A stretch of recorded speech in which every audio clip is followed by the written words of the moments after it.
শক্তিশালী ভূমিকম্পে তাইওয়ানে বহুতল একাধিক ভবন ধসে পড়েছে।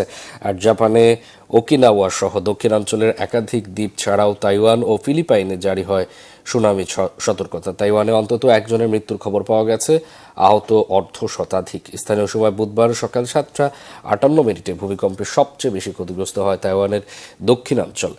রাজধানী তাইপেতে ধসে পড়ে 5 তলা ভবনের নিচের অংশ। ছোট বড় অনেক ভবন মারাত্মক ক্ষতিগ্রস্ত হওয়ায় তাৎক্ষণিক উদ্ধার তৎপরতা নামে ফায়ার সার্ভিস।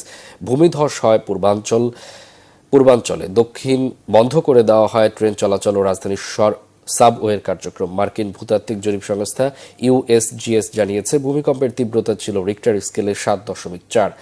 এর 15 মিনিট পর ধারাবাহিক আফটার শক হয়েছে তাইওয়ানে। একই সময় জাপানের দক্ষিণ উপকূলে জারি হয় সুনামির সতর্কতা।